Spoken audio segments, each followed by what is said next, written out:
Yeah, it goes everybody, because we will continue with a game called Cabin Fever. Ha, where were we? Something. Where were we? Holy shit, where were we? Oh my god. Here? I think. Okay. So it's possible that she could be in the hospital. But could she have known this? Maybe. Go straight to maybe I should have her to the planetarium. I didn't think Mallory would let anything get in the way of her going home. She was determined to find out what had happened to her sister, so that was where my search had to take me. I reached back into my memory, trying to get my bearings and figure out which way to go. The planetarium was closer to the river. I knew that. I started down the street in that direction. My head was spinning and I couldn't feel my foot anymore, but I kept on going, leaving bloody shoe prints behind me. Hope was the only thing keeping me going. I treaded over the rubble in the streets, passing broken hazard signs and empty storefronts, unable to stop myself from imagining the riots that must have taken place here years ago. When the top of the old planetarium building came into view, I sprinted the rest of the way. I looked at the buildings surrounding that one, which was the apartment building where Mallory lived. I scanned all the windows and balconies in sight, looking for some sign of her. I turned in a circle, searching every street corner and bus stop I could see. It was like a ghost town. I tipped my head back to call out for Mallory. That's when I caught sight of a purple figure on the rooftop overhead. Mallory! Mallory! Don't move! Oh shit, my trigger finger. Sorry about that. I didn't even know if she could hear me. I just hurried as fast as my body would let me. Around the building to the fire escape. A dirty, rattling feeling was building up in my chest. I could hardly breathe. Can I go back? No, I cannot. Damn it. I reached the top of the fire escape and hauled myself up onto the roof where I was sure I had seen Mallory. I looked around for her, and for a moment my body ceased all functions and I could actually feel my heart skip a beat. Where was she? Mallory! A cool breeze blew past, and all I could do was stand there for a few moments, processing everything that was happening. I'm here. Oh, so she's here. Cool. Tried to find the source of that small, weak voice. There she was, at the opposite edge of the rooftop, her delicate frame backlit by the gently rising sun. Dark hollows hung under her eyes and in her cheeks. She trembled, barely able to hold herself upright. Why are you here? She didn't look at me as she spoke, and my throat felt like it was twisting shut. Your letter. I found it, and I couldn't just let you go. She listened and continued to gaze out in the cityscape, avoiding eye contact with me. By the way, my foot is bleeding profusely, so if you could just hurry this up, I think I can live after this. You shouldn't be here. It's dangerous for you to be close to me. She was so out of breath, I approached her slowly, terrified that she would just float away. That doesn't matter to me now. I care about you too much. I love you, Mallory. She turned her face, finally giving me a weak smile. You dummy. I love you too. That's why I had to leave. She swayed then, as though turning to look at me had made her dizzy, and her body dipped towards the ledge. I lunged, panicked, and grabbed Mallory's narrow arms. In one swift movement, I had pulled her onto myself, redirected the shift in weight to have her fall into my arms. Gently, I helped her lay down. Her cheeks were blood red, her skin like fire. She struggled to keep her eyes open. I don't have much time left. Maybe you're just a dream. No, Mallory, you don't understand. There's a treatment. There's a treatment, and it's right here in the city, and I love you. Don't you see? I could have saved you. Why did you have to run away from me? She managed to look up at me, her eyes sparkling more than ever. There's a cure? Yeah. I nodded vigorously. My sister wasn't home. Do you think maybe she managed to get the cure? My shoulders rounded as I fought back tears. Of course, Mallory wouldn't even think of herself. And you can get it too. It was selfish of me to stay with you. I should have known. No, don't start that. She paused, sputtering and coughing weakly. Then she tried to smile, but tears washed across her eyes instead. Promise me. Promise me you'll take the cure. You can take the cure too, you know, just saying. I don't want to die knowing I made you sick. You can still take the cure though, just saying. Her eyes began to close and I could tell she was starting to fade. No, Mallory! I don't want you to go! I'll carry you down to the hospital right now, or I'll yell until they find us up here. I shook her. By the way, have you noticed my bleeding foot? Just saying. Ouch. Ouch. I'm bleeding to death here. You can't go! Please! I was alone for so long, I forgot what it was like to live. And then you came into my world, and... Tears began to roll down my cheeks. I'm sorry. I'm sorry. You don't need to have any regrets, because having you in my life has been the best thing to ever happen to me. So don't you dare regret anything. Too weak to wipe away her tears, they fell onto the cold concrete blocks we were resting on. A chill breeze blew up the side of the building and carried with it the stale smell of pavement. Promise me you'll go on. Please. The baby chickens, they need you. Promise me. Alright, you convinced me. Yes, I promise. I promise, Mallory. A raven cawed loudly somewhere nearby. The wind died down and suddenly everything was impossibly silent and still. Oh shit! Mallory's hand slipped off my lap and fell to the ground. Slowly I watched her eyes close one last time and a quiet peace fell over us. All color had left her soft cheeks and I felt her presence leave me. The sunrise shone a bright beam of light on us, almost as if we were players in a tragic play caught under the spotlight. Sophie raised my hand across her cheek to feel her warmth one last time before she turned cold. Why couldn't I have found her sooner? Why? It was a little while before I was able to return to the cabin, as much as I wanted to give up on myself, on everything else. I had made a promise to Mallory. So I went to the med tent and I got assessed and admitted for preventative treatment with R-Pandavax. They kept a close watch on me for over a week before finally deeming me fit to go home. Went back to the cabin, which didn't quite feel like home anymore. It was still the same beautiful landscape, but I couldn't put my finger on what was different, so I just went about my business like normal. Poor chickens that haven't eaten for a week. The chickens were fine. Oh, there you go. Nice. They'd ripped open their feedback and had a feast in my absence, so they were fat and in good spirits. There was a fresh crop of weeds in the garden and on the grass, like Mallory and I had never cleared them out at all. Near the front porch I found a package which looked like it had been left outdoors a little too long, and my heart sank. It must be that order I placed for drone delivery. With the first aid kit and the aspirin and... I bent to pick up the package and sat right there on the porch to open it. There was the first aid kit, nicely stocked, the fresh bottle of aspirin, shiny and sealed. And there was the ring I'd brought for Mallory, the one with the dainty purple stone that reminded me of so much of her. I stared at it for a while. I started talking to myself. What now? I don't know. I wish I'd made different choices. I wish I'd been able to save her. Different choices because are you aware that you're in a visual novel game where choices matter? The Mao. There really wasn't much more to it than that. I got up and went inside, taking the ring with me. I put it on a string and wear it around my neck, I decided. Then I'd make some tea and then... I had to think about it for a minute. I decided to do something good. Thanks to science, medicine, and basic compassion, there was hope for humanity again. I would be a part of that. I would help the world. We could make things even better than they'd been before. I'd do my best for her. ... So sad. Oh my god. It's so cute, but so sad though. What if I go straight to the hospital? The hospital had to be my best bet. Either she'd be there already or I'd find someone there who could help me look for her. After getting my bearings and figuring out which way the hospital was, I started towards it, taking the shortest path through the streets I knew.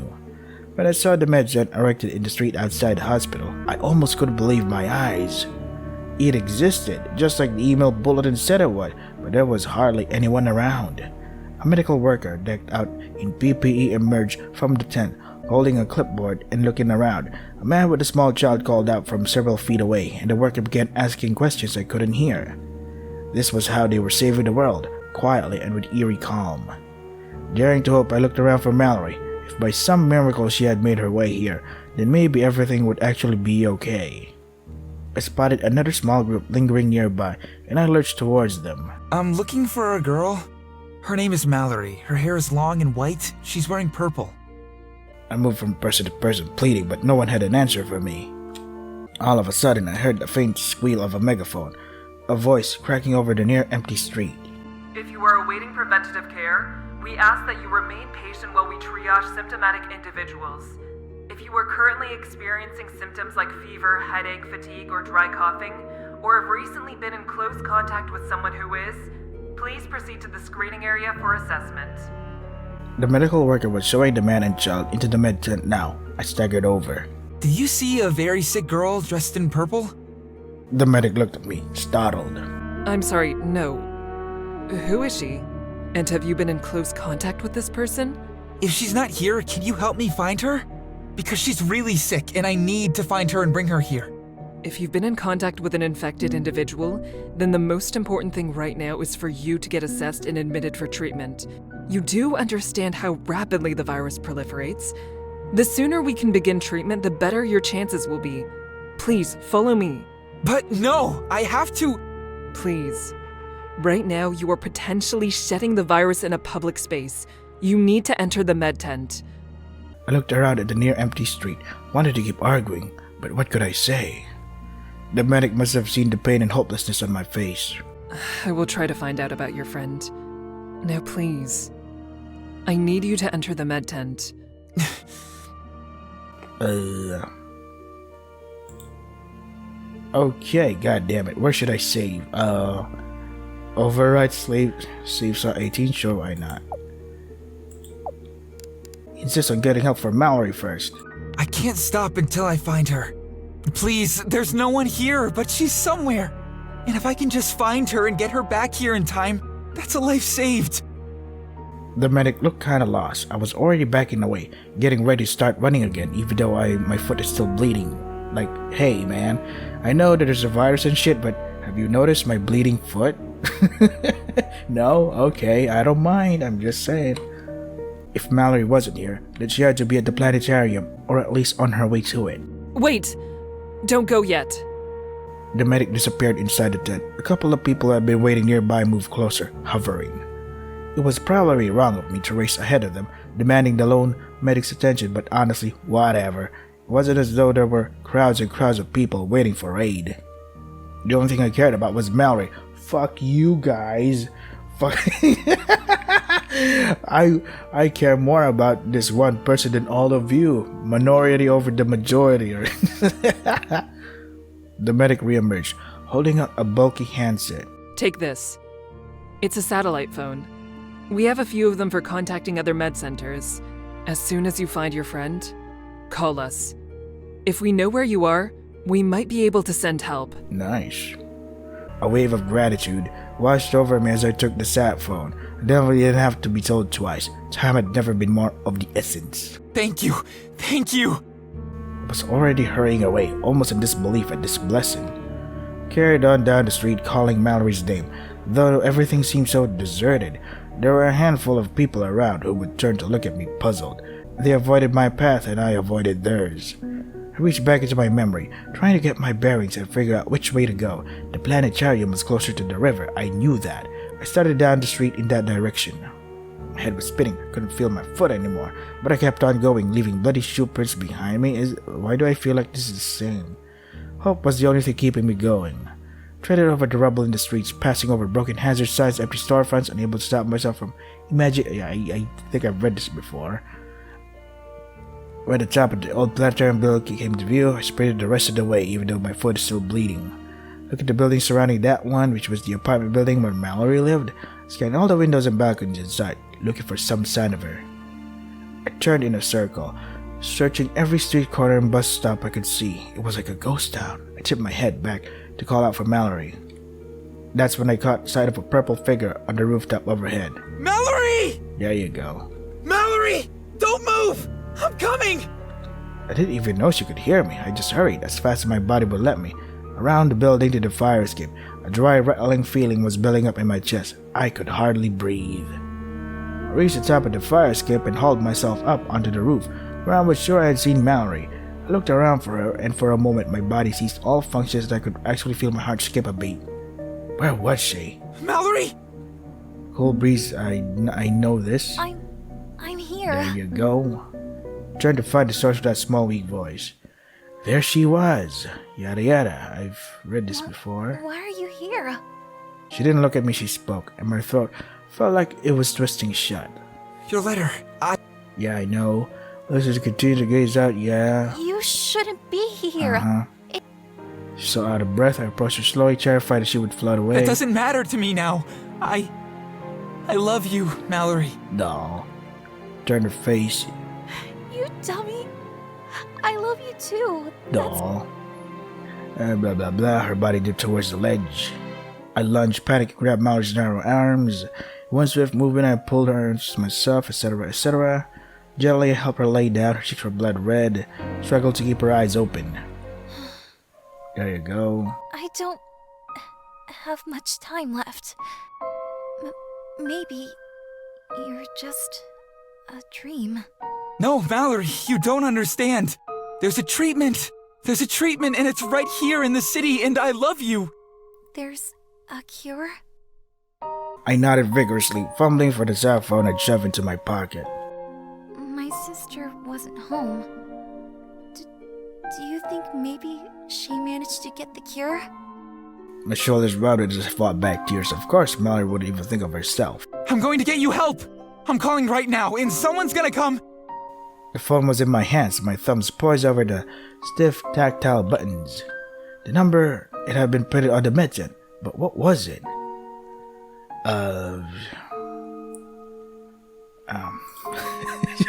You mother. Okay, I'm gonna go for slot 17. Eeny, meeny, miny, mo. Alright. I don't know. I punched in the number, hoping I had remembered it correctly.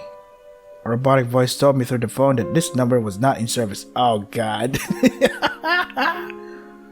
I got it wrong. Had I remembered incorrectly? I thought back to what I had seen on the sign of the tent, willing my memory to grasp that all-important number fully. I dialed again, but to my horror, the outcome was the same. I didn't know the number. I looked down. You had one job. It said so in the achievements in Steam. I looked down at Mallory's face at the beautiful hope in her eyes. No, thought my brain dumbly. No, this can't. I can't. Can't let her know, I thought calmly in response. I pressed a random string of numbers, then held the sat phone up to my ear. We're here. We're just across the planetarium building. I found her, and she's okay. You'll be right here? I tried my hardest to sound convincing, but my hand shook so hard I dropped the phone, leaned over Mallory, holding her tight. Help is on the way. You're going to be all right. We're going to be all right. We're going to spend a little time in the hospital, but then we can go home, back to the cabin, where we're going to live happily ever after. It was selfish of me to stay with you. I should have known. Wait, I heard this before. No, don't start that. She paused, sputtering and coughing weakly. Then she tried to smile, but tears washed across her eyes instead.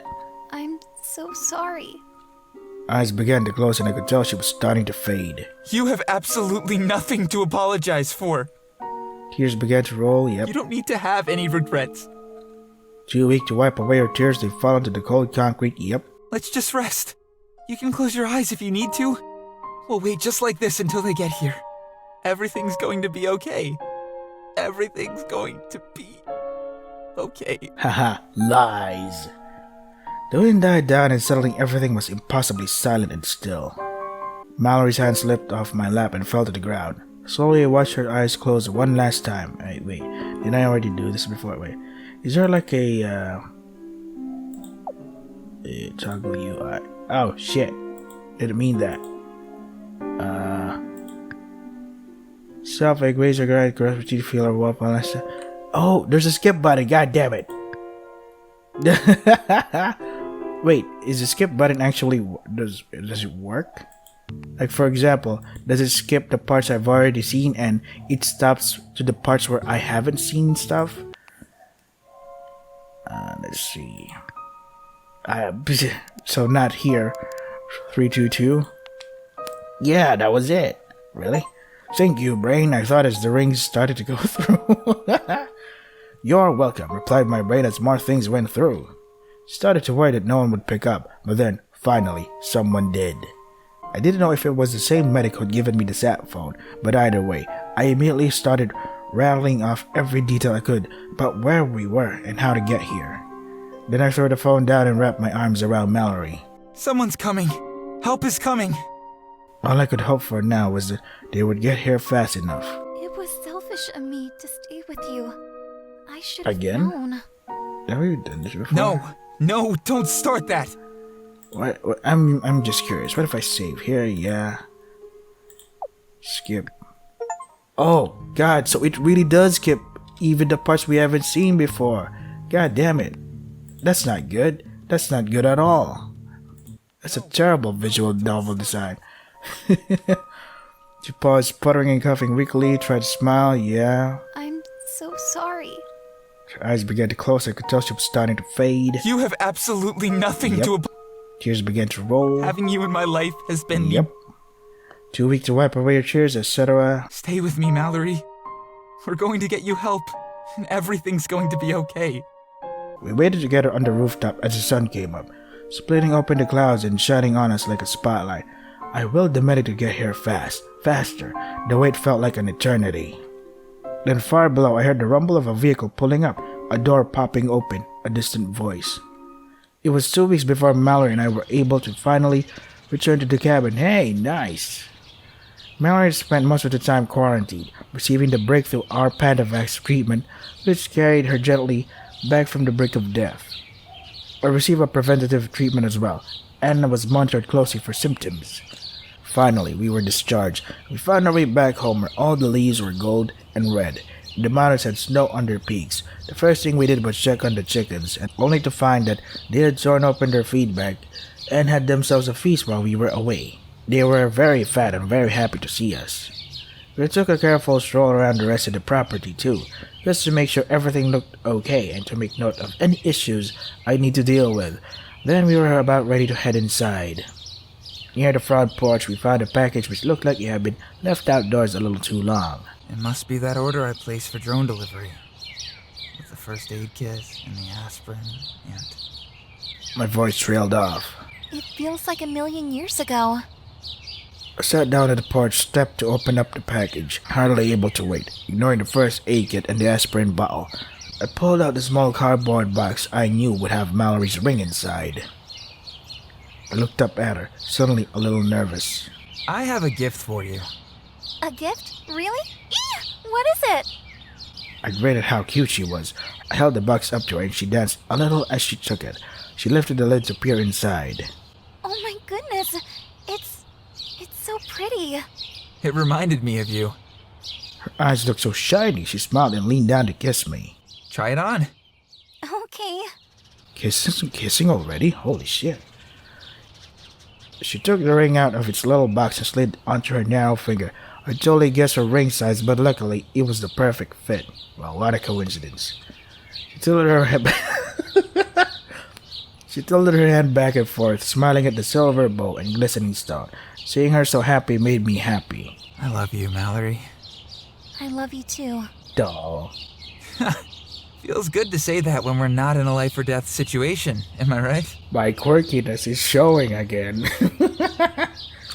She giggled. I laughed like a weird, creepy man. We went inside together, and for a long while we just enjoyed each other's company. We ate, we talked, we laughed, and we held each other. Did you forget about your sister? Is she... Is she A-okay or something? Did she die? Alright. When the sun dropped below the horizon and the sky grew dark, I thought back to what Mallory had told me about her love for the stars. What would you say if I asked you to spend this evening stargazing with me? I would I know the most perfect spot. I felt my grin get even bigger. I'll grab some blankets. Meet me up there? Sure.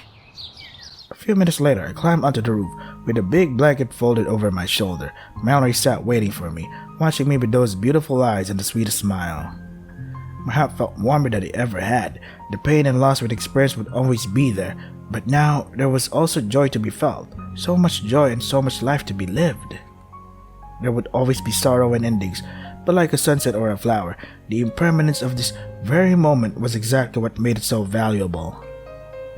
I went to sit with Mallory under the stars.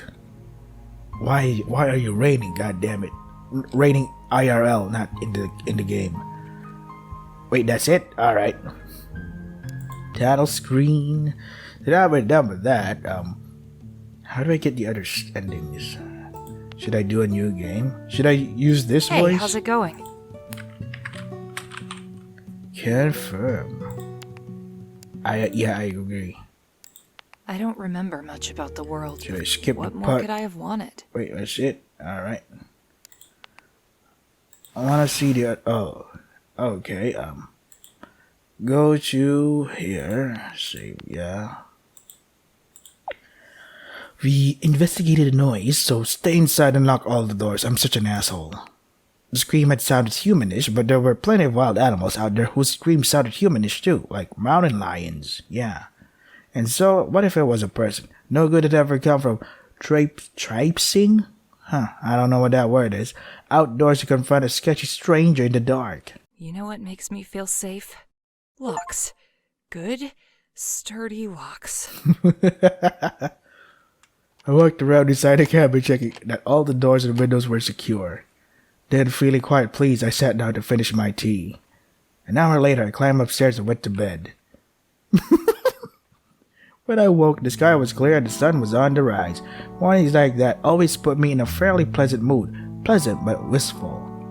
After making a quick cup of coffee, I headed outside, planning to take advantage of the mild weather to get some yard work done. Raking, weeding, maybe cleaning out the gutters. But as I made my way across the lawn and toward the shed, a strange sight stopped me in my tracks. For years I kept a few animal traps set around my property, and now one of them had been tampered with. There was blood on the trap soaked into the ground beneath it and smeared across the grass. Beside the trap lay a single purple high-heeled shoe, also blood-streaked and muddy. Oh shit. A lump formed in my throat as I thought about the scream I'd heard the evening before. Maybe it wasn't an animal. Oh me. And the shoe, so pretty and impractical, didn't suggest the presence of a dangerous interloper either. My stomach felt like a big tight knot as I tried calling out. Hello? Yeah, what a hello. It'd be heard for miles and miles around. Hello? Is anyone there? There was no answer, just a gentle rustling of leaves that were starting to crisp. The early morning song of little birds and drip of leftover rainwater coming off the downspout. I searched the property, of course. I even searched a ways into the woods. I never found anyone or any other sign that someone had been there. But someone had been there, and had gotten hurt in my trap. There wasn't anything I could do in the end. Pulled on some disposable gloves and moved the shoe. I set it nearly beside my porch step. I didn't really expect anyone to come back for it, but getting rid of it felt rude. I scrubbed my hands after, better safe than sorry. No work got done for the rest of the day. This dark, heavy feeling stayed with me. If I'm being honest, it stayed with me through the next day too. And the day after that. Still wish I'd made a different choice that night. If I'd just gotten outside to check, I might have found whoever that purple shoe belonged to, and might have been able to help them. Wherever they were, I hope they were somehow okay. Oh, that's funny. So we're done with that. Skippity doo that day. Let's see. What if I save here? Number 1. Yeah. What if I say, she really shouldn't be here? Look how pitiful she is, said my brain. Pitiful or not, she could be a carrier, I replied. Okay, but like who exactly are you trying to protect? I shook my head in frustration, ignoring myself and addressing the girl. Look, I feel for you. I'm not comfortable letting strangers stay in my home. Your leg is bandaged, so you're not going to bleed out. You can head down the same path you came from and just carry on to wherever you were headed. The girl bowed her head. I can give you a jacket if you want, and maybe I've got a spare flashlight laying around somewhere. Heck, I'll even throw in a granola bar. She removed her leg from my lap, nodding. She wasn't even saying anything, so why did I feel so damn guilty? I feel so terrible too. The good news is, it's not raining as hard anymore, I think. I understand. I really, really do. It's just, I've been walking for such a long time. I'm so very tired and cold. Can I at least stay in your shed or something? Just until morning. I stared at her. She really was awfully pitiful. That has gotta be the most pathetic request I've ever heard. Wow, that's rude. Screw it. Forget what I said. Stay the night. You can sleep on my couch. She looked up at me, then her eyes flooded with surprise and relief. No, thank you, thank you! Yeah, just remember it's one night, and we need to stay far away from each other. I moved back, making more space between us, and sat to examine the rip in my pant leg. Meanwhile, my brain tried to fathom what was happening. I brought a stranger into my house. I didn't know who she was or where she come from. It seemed like a bad idea, and also a tad surreal. Damn, I liked these pants. Oh no, did you get hurt too? No, it's just a rip. I feel like I've seen this before. Yeah. Okay, let's save here, number 1. Yeah. What if I try to insist? You need to tell me. I said it as firmly as I could, but the look she gave me in response, eyes big, lip quivering, made me instantly back down. At some point, I mean. Don't worry about it. You're here now, so just take the opportunity to get some rest. I skirted around her to grab some blankets. I maintained a wide berth as I dropped them on the couch. I offered her a glass of water, pointed out the bathroom, and asked if she needed anything, all from afar. This is perfect. Thank you so much for everything. Truly, I'm lucky to have met you. Yeah, just try not to touch anything, okay? Shuffled my feet awkwardly. Okay, I'm going to bed. Bye. I hope you have sweet dreams. I'll see you in the morning. I think we've seen this part. Yeah. Well, what's this? Alright, when she did the thing with the, stuff. Oopsie, you know what? I have to stop here. Because I have to prepare for work. So this is Cabin Fever, ha! So we've done the good ending. I think she died twice during my playthrough. Did she? Yeah, no, I don't think she did. She died once and then she lived. Nice. So this is if you want to try the game for yourself, the links are in the description. It's available on Steam. I got it when it was on sale. That is all for today. Stay safe and take care of yourselves.